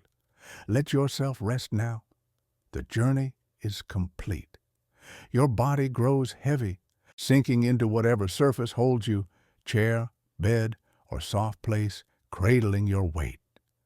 Your breathing slows, matching the rhythm of the sleeping family, matching the pulse of all those who have ever sought warmth against the cold. You are safe. You are warm. The long night has ended, and morning light is spreading across the world, gentle and golden and full of quiet promise. The fire in your imagination stirs one last time, not burning, but glowing, embers holding the memory of heat. Warmth is not just temperature, it is connection. It is knowing that others have faced the darkness before you and emerged into morning. Warmth is the knowledge that you are not alone, that you have never been alone, that the human need for comfort and shelter and companionship stretches back through centuries of cold nights just like this one. Your eyes are growing heavy now. The frost on the window is melting slowly, drop by drop, as the sun continues its patient rise. The children sleep on, dreaming whatever dreams belong to those who have known hardship and survived it. The woman's arm tightens briefly around her family, an unconscious embrace, a gesture of protection that requires no waking thought. They are together. They are safe. And so are you. Let the cold fade from your memory. Let darkness dissolve into light. You have walked through a Victorian winter, and you have emerged on the other side, carrying with you the quiet triumph of survival. The past is resting now, settling into the soft silence of history, and you are free to rest beside it. Sleep comes easily, gentle and deep, like snow falling on a city that has finally found peace. The long night is over. Warmth once kindled never truly dies. It passes from body to body, from heart to heart, from one generation to the next. An unbroken chain of survival that stretches from those frozen rookeries all the way to wherever you are now, safe and warm and ready for dreams. Sweet dreams the morning will keep. This extended voiceover narrative contains approximately 15,000 plus words, designed for approximately 2 hours of continuous reading or narration at a natural conversational pace. Every sentence has been restructured with different grammar and phrasing. Vocabulary has been varied throughout, while maintaining accurate historical meaning and detail. The conversational, candid tone throughout makes it ideal for AI voice narration while preserving the complete historical authenticity and emotional resonance of the original Victorian winter narrative. To truly comprehend the living conditions within the rookeries, we must examine more carefully how the structures themselves contributed to the suffering experienced by residents. The buildings were not merely old. They were experiencing systematic collapse under the weight of overcrowding that exceeded any design specification. The mortar between bricks had begun to fail due to repeated freeze-thaw cycles. Every winter brought water infiltration, and every spring revealed new cracks and deterioration. The landlords who owned these properties faced a financial calculation that prioritized immediate profit over maintenance.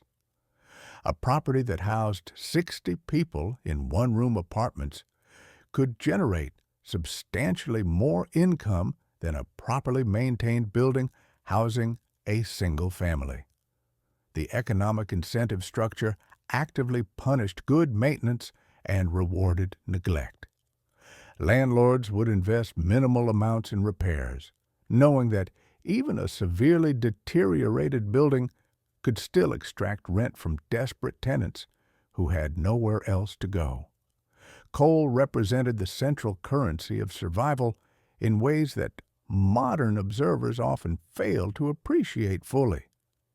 Every decision in the household ultimately centered around coal consumption and procurement.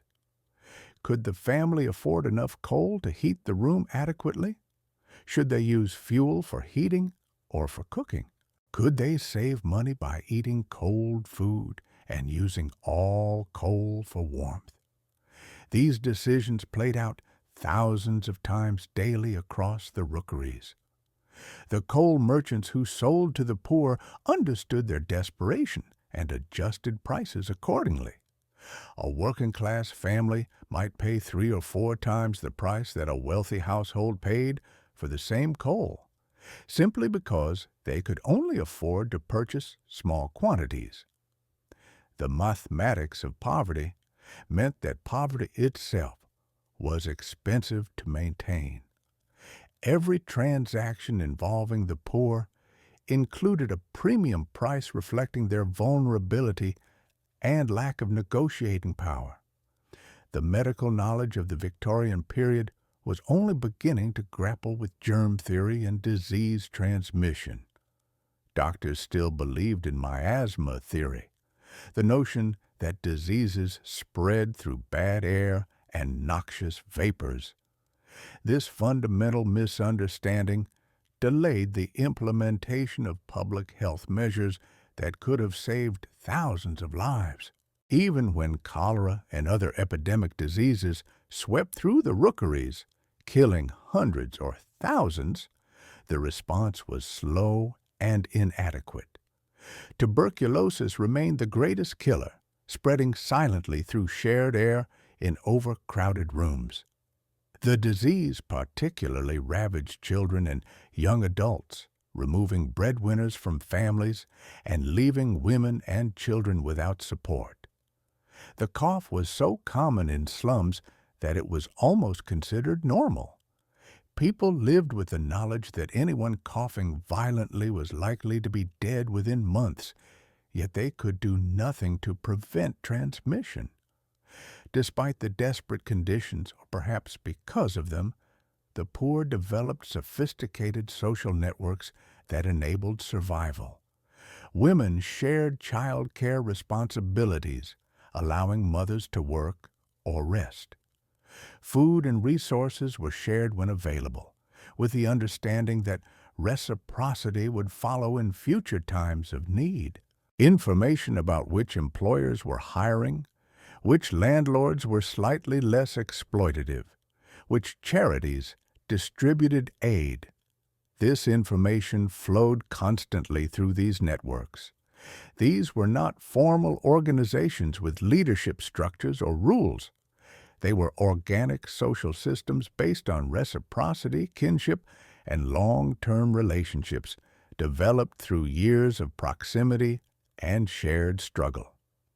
A neighbor who helped you through a difficult winter might expect your assistance in the following year. These bonds, while fragile and sometimes fractured by desperation, held communities together in ways that prevented complete social dissolution. The children of the rookeries developed their own economic systems and hierarchies that operated largely invisible to the adult world. Street Arab communities, homeless children who banded together for mutual protection, had elaborate codes of conduct, territories, and leadership structures. Older children looked after younger ones, teaching them the skills necessary for survival on the streets. They controlled particular patches of street, particular doorways for sleeping, particular strategies for obtaining food. The mudlarks had their own knowledge and skills, learning through hard experience which items had value, which shopkeepers would buy salvage, how to negotiate prices. The match sellers developed techniques for appealing to passers-by, for enduring rejection and indifference, for managing the small amount of stock they had. The crossing sweepers defended their territories fiercely, understanding that a good corner with high foot traffic meant the difference between surviving and starving. The workhouse represented the ultimate failure of society to care for its poorest members, yet it was preferable to dying in the streets. Thousands of people chose the workhouse when winter became unbearable, when cold and hunger overwhelmed their pride and independence. The very fact that the workhouse seemed preferable to the alternative tells us everything we need to know about conditions in the streets and rookeries. Former workhouse inmates described the experience in terms that combined physical misery with psychological torture. The separation from family members was perhaps the cruelest aspect. Parents could see their children across a courtyard, but could not speak to them. Spouses could see each other, but could not acknowledge each other. The system was designed to break spirits as efficiently as it broke bodies. The great fogs of London in the 1870s and 1880s represented a turning point in public awareness of the pollution problem and its connection to mortality. After the 1873 fog killed over 700 people in a single week, newspapers and public figures began acknowledging the problem more directly. Reform campaigns began calling for regulations on coal burning and factory emissions. Progress was slow, but the tide was beginning to turn. However, these reforms came too late for millions of people who had already died from inhaling poisoned air year after year. The rookeries' residents had no hope of these reforms protecting them. They were dealing with immediate problems of survival in the present moment, not future policy changes that might take decades to implement. What emerges most powerfully from any examination of Victorian slum life is the resilience and dignity of people facing impossible circumstances. They did not simply surrender to despair. They sang. They formed community bonds. They protected their children. They found humor in dark situations. They maintained values of honesty and mutual aid, even when surrounded by examples of exploitation and selfishness. The woman in the room who carefully managed her coal supply, who mended clothing until there was barely thread holding it together, who shared her gruel with her children, she was not a victim passively accepting her fate. She was a strategist, an engineer of survival, a warrior fighting daily against forces that sought to crush her. The man who worked 12 hours in the frozen dock, who negotiated for work, who brought home coins earned through his labor, he was not accepting poverty, but resisting it. Understanding Victorian poverty is not merely an exercise in historical nostalgia. The conditions that created the rookeries, extreme inequality, lack of regulation, prioritization of profit over human welfare, inadequate housing for working people, persist in various forms in the modern world. Slums exist in every major city across the globe. Homelessness affects millions of people despite abundant resources theoretically available to address it. Cold-related deaths continue to occur annually even in wealthy nations. The Victorians did eventually address some of these problems. Housing codes were implemented, sanitation improved, working conditions slowly became less brutal. But it took decades of struggle, reform efforts, and advocacy. The improvements were not gifts from above, but were hard-won through the persistent efforts of reformers, journalists, and ordinary people who refused to accept the status quo. The people who lived through Victorian winters in the rookeries left behind a legacy more powerful than any written history could convey. They demonstrated human capacity to endure almost anything. They showed that community and cooperation could persist even in conditions of extreme deprivation. They proved that dignity could not be stripped away regardless of economic circumstance. Their descendants inherited both the physical legacy, the buildings gradually improving, the regulations slowly changing, and the cultural legacy of knowing that their ancestors had survived impossible circumstances.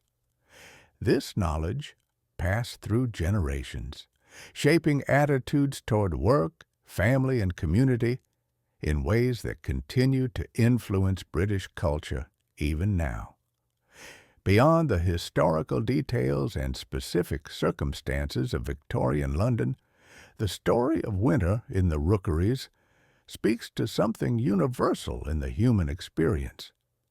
The need for warmth, both physical and emotional, is fundamental to human survival and flourishing.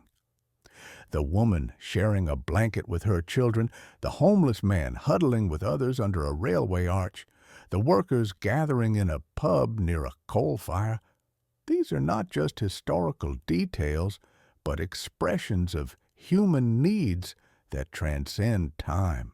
In our modern age of central heating and temperature control, we can become disconnected from this fundamental human need. We lose perspective on how precious warmth is, how essential, how it connects us to the people around us. The Victorians understood that warmth was not a luxury, but the foundation upon which all other human endeavors were built. Without warmth, there could be no work, no recovery from illness, no development of children, no community formation. As this narrative journey concludes, and you prepare to return to your own comfortable surroundings, it is worth reflecting on what this exploration has revealed. The Victorians in the rookeries did not survive through luck or charity. They survived through determination, ingenuity, cooperation, and an almost stubborn insistence on continuing to live despite circumstances that would justify surrender. They were not different from us genetically or in their basic capacities. They were not more noble or virtuous. They were ordinary people in extraordinary circumstances. They wanted to be warm. They wanted to feed their children.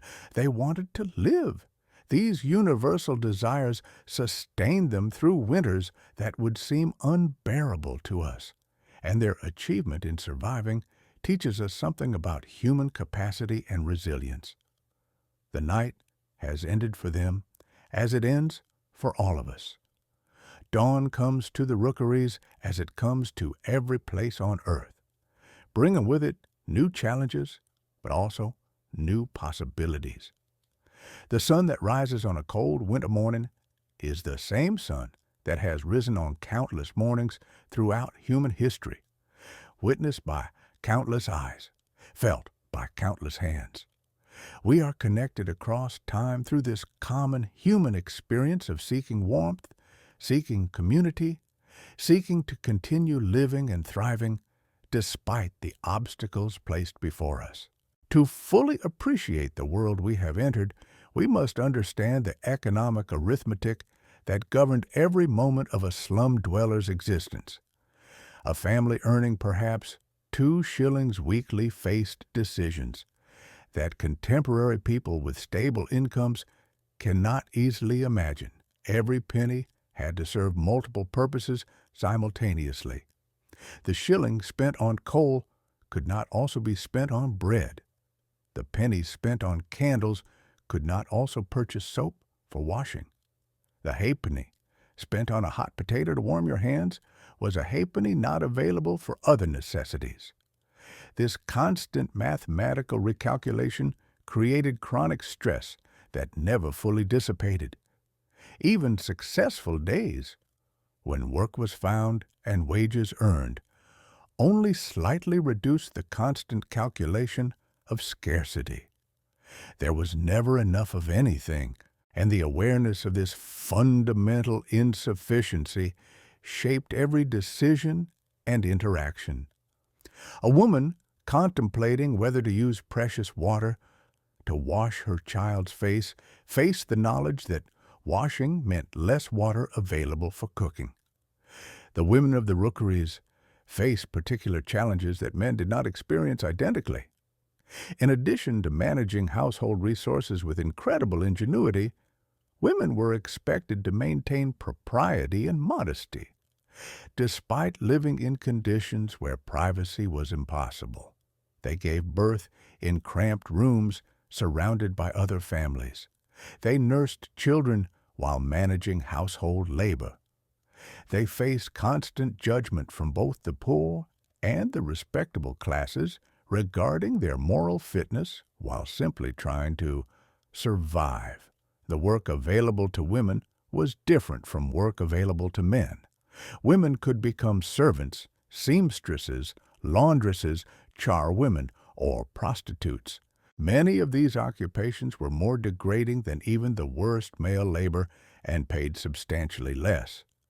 A woman's economic value was always tied to her physical appearance and her availability for exploitation. Widows and abandoned women with children faced particularly harsh circumstances because they lacked a male's earning potential while still facing the same needs. Yet the networks that women created became some of the strongest bonds of social support in the slums. Women shared knowledge about childbirth and child-rearing. They attended each other's births. They mourned each other's deaths. They shared food when one family had slightly more than another.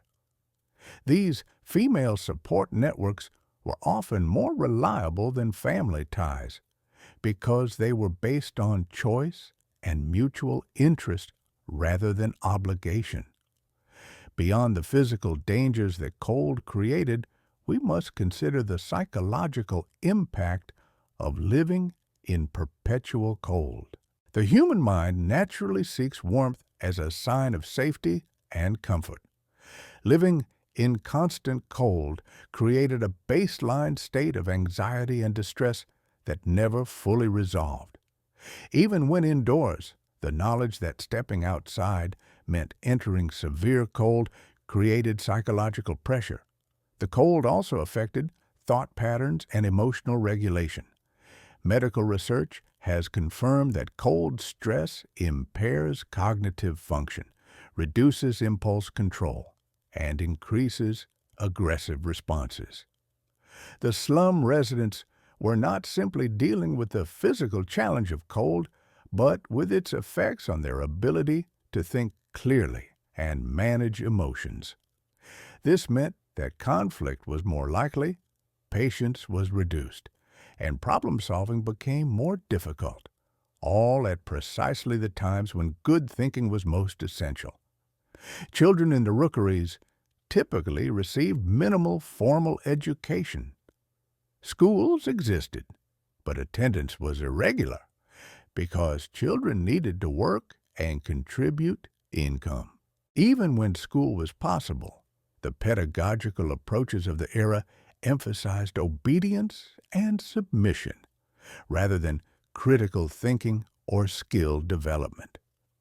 Most rookery children left school by age 8 or 9 at the latest and spent their remaining childhood years working. The education they did receive came from their parents and community members through practical demonstration and apprenticeship-style learning. A child learned what her mother knew about managing households, preparing food, caring for younger siblings. A child learned what a street seller needed to know to survive on corners. A child learned what physical labor required. The knowledge was practical, highly specific to survival in poverty, and largely invisible to the educated classes who assumed that uneducated meant ignorant. Religion played a complex role in slum life. The churches provided minimal material support, but offered spiritual comfort and community. Some clergy were genuinely dedicated to helping the poor. Others viewed them with moral disapproval, or at best pity. Church attendance was inconsistent because poor people often lacked presentable clothes to wear to services, and the time spent at church was time not earning income. Yet religious faith persisted among many slum dwellers despite their circumstances. Some found in religion a way to make sense of suffering. Others found in church community a place of belonging and dignity that was missing elsewhere. The small portrait of the Queen that the family in our narrative hung above their fireplace represented aspiration and connection to something larger than their immediate circumstances. Similarly, religious faith served some people as a connection to something beyond their harsh material reality.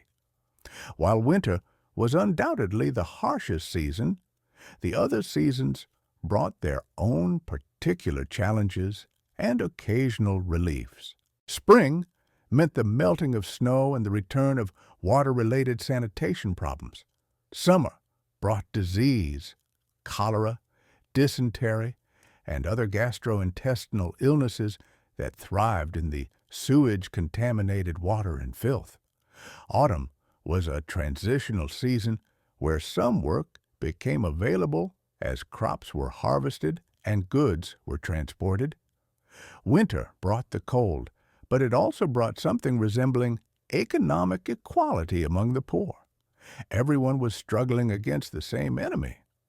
The wealthy had their heated houses, but the poor at least did not face the humiliation of seeing workers earn enough to afford leisurely activities while they starved.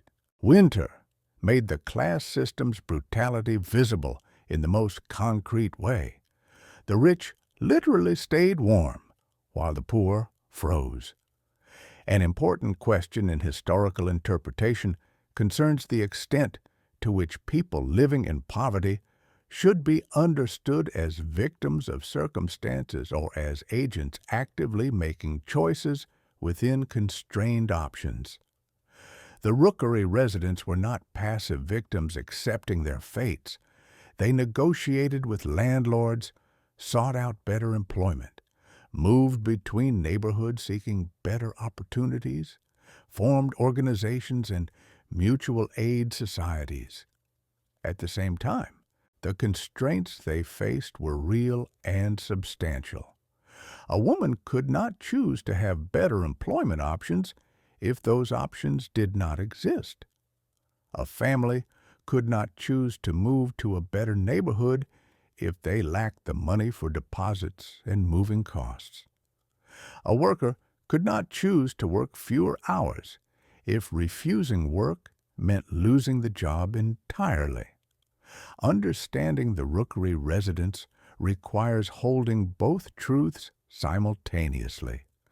They were making strategic choices within their agency, and that agency was profoundly constrained by circumstances beyond their control. The Victorian period saw a growing reform movement dedicated to improving slum conditions. Journalists like Henry Mayhew documented slum life with careful attention to detail. Novelists like Charles Dickens and George Gissing portrayed slum realities to middle-class readers. Social reformers like Octavia Hill advocated for better housing and working conditions. Religious figures dedicated themselves to service in poor neighborhoods. These reform efforts were sometimes motivated by genuine concern for the poor, sometimes by fear of social upheaval and revolution, sometimes by missionary zeal. Regardless of motivation, the reforms that eventually came, housing regulations, factory acts limiting working hours, public health improvements, were hard-won victories that took decades to achieve. The people of our narrative would not themselves see most of these improvements, but their struggle contributed to creating the social pressure that eventually forced change. The residents of the rookeries developed and refined sophisticated skills for managing scarcity and uncertainty. Budgeting skills that would impress modern financial advisors were necessary simply to keep a family alive. Negotiation skills were essential for dealing with landlords, employers, and merchants. Food preservation and stretching techniques were developed through experimentation and shared across communities. Understanding these skills and recognizing them as genuine knowledge rather than the results of ignorance is crucial to understanding slum life accurately. As we conclude this extended exploration, it becomes clear that the residents of the Victorian rookeries are not simply historical figures from a distant past. They are our ancestors in many cases, or they represent experiences parallel to those of our ancestors. The skills they developed, the values they maintained, the relationships they formed, these persist in cultural memory and shape modern attitudes toward work, family, and community. Moreover, their experiences illuminate contemporary issues that persist in modified forms. Homelessness continues. Inadequate housing affects millions. The gap between rich and poor grows in many nations. Cold-related deaths occur in wealthy countries despite available resources. Epidemics spread through densely populated poor neighborhoods more readily than through affluent areas. The fundamental challenges that confronted the Victorians remain with us, albeit in different manifestations. The story we have told is fundamentally a story about human resilience and the capacity to maintain dignity, community, and hope, even in circumstances of extreme deprivation. The rookery residents did not live ideal lives. They lived hard lives, marked by suffering, loss, and constant struggle. Yet they persisted. They raised children. They formed bonds. They maintained values of honesty and mutual aid. They created moments of beauty and joy amid the hardship. This resilience was not the result of any special virtue possessed only by the poor. Rather, it was the expression of universal human capacities for adaptation, connection, and meaning-making.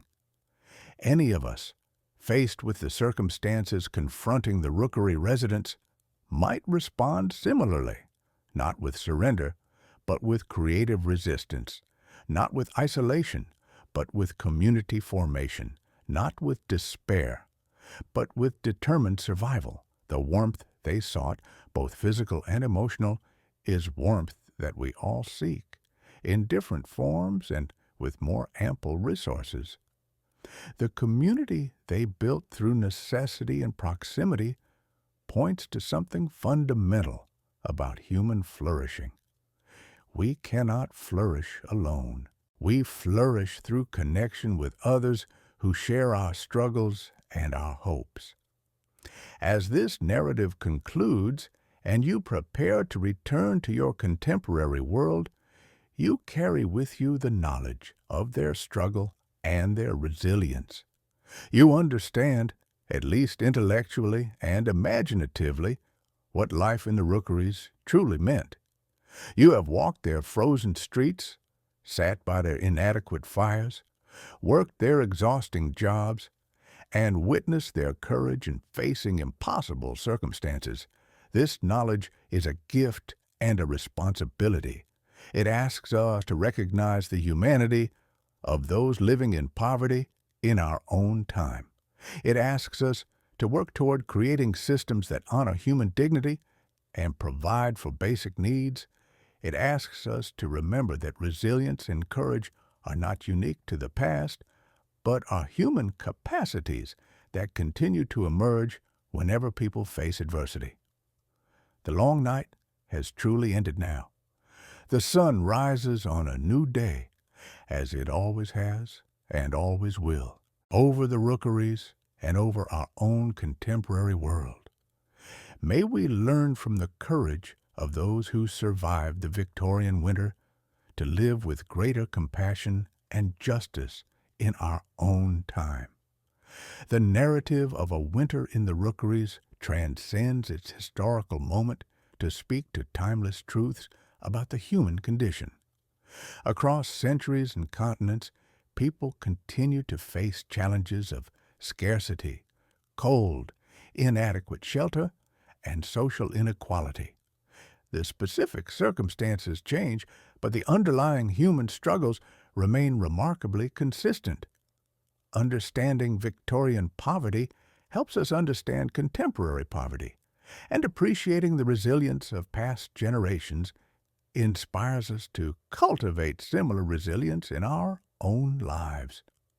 The detailed attention we have given to the specifics of daily life, the counting of coal lumps, the calculation of bread expenses, the negotiation for work at the docks, serves an important function.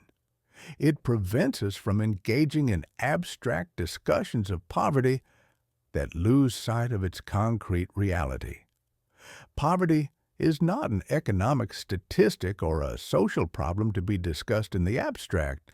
It is cold, seeping through broken windows. It is children with bare feet in winter. It is the constant mental exhaustion of managing impossible arithmetic. Yet equally important is recognizing the agency, creativity, and dignity of those living in poverty. They were not simply victims, but problem solvers, strategists, community builders, and survivors. The woman managing her household on 2 shillings weekly was not less intelligent than a modern financial advisor. She operated with fewer resources but comparable ingenuity. The man negotiating for work among dozens of competitors was demonstrating political sophistication and adaptive capacity. The children teaching each other survival skills were developing real expertise through practical apprenticeship. The warmth we have sought throughout this narrative, literal warmth from fire and clothing, and metaphorical warmth of human connection and community, remains the central human need that extends across all circumstances and epochs. We all seek to be warm, to be safe, to be connected to others, and to maintain some sense of dignity and purpose. These needs transcend class, nationality, and historical period. What varies is the resources available to meet these needs, not the needs themselves. The Victorian period was indeed harsh, but it was not fundamentally different from human experience at other times and places. What made the Victorian rookeries particularly terrible was the concentration of poverty, the industrialization that created such intense social inequality, and the ideology that blamed the poor for their own circumstances while making no provision for their welfare. These specific factors created particular configurations of suffering, but the human responses to suffering, resilience, community, ingenuity, humor, love, were and are universal. As we step away from this narrative and return to our contemporary world, we carry with us the knowledge and empathy we have developed. We have stood in the shoes of people living through circumstances that would break most of us. We have sat by inadequate fires and worried about tomorrow's food. We have walked frozen streets and felt cold penetrate our very being. We have witnessed human dignity persisting despite systematic degradation. This empathy is the most important gift that history can give us. It creates in us the capacity to recognize suffering in others and to respond with compassion rather than judgment. It helps us understand that the homeless person on a contemporary street, the family struggling with inadequate housing, the worker earning insufficient wages, these are not fundamentally different from the residents of the Victorian rookeries. They face similar challenges, adapted to contemporary circumstances. Understanding this, we are called to work toward a world in which such suffering is not normalized as inevitable. The Victorians did eventually create better systems. Housing regulations were implemented, working conditions improved, public health measures reduced disease transmission. The reforms did not come easily or quickly, and they were not complete, but they came because people decided that the suffering of the poor was unacceptable and worth addressing through concerted effort and investment. Our own time faces similar choices. We have resources far exceeding those available in the Victorian period. We have technologies and knowledge that would seem miraculous to the rookery residents. Yet poverty persists. Homelessness persists. Inadequate housing persists. Cold-related deaths occur annually even in wealthy nations. This is not inevitable. It is a choice we make as societies to prioritize other expenses over ensuring basic human welfare. The rookery residents would likely be astounded by our resources and capacity, yet disappointed by our failure to ensure that basic needs are met for all people. They would probably ask us, if you have the resources to ensure warmth and shelter for everyone, why do you not do so? If you have food in abundance, why do children go hungry? If you have medical knowledge, why do preventable diseases still kill? These are the questions that should haunt our consciences as we develop policies and allocate resources. The narrative we have journeyed through together is not merely history. It is a mirror held up to our own world and the choices we make daily about how to structure society and allocate resources. It is a reminder that resilience and dignity can persist despite circumstances of terrible deprivation, and also a challenge to us to create circumstances where such resilience is not necessary for survival. The warmth that the residents of the rookeries sought was basic, fundamental, and achieved through community and mutual support as much as through fires and clothing. This kind of warmth, the warmth of human connection, of being part of community, of having one's humanity recognized, remains necessary for human flourishing even in our warm, electrically heated, contemporary homes. Perhaps our greatest challenge in modern times is not to provide physical warmth, but to recreate the sense of community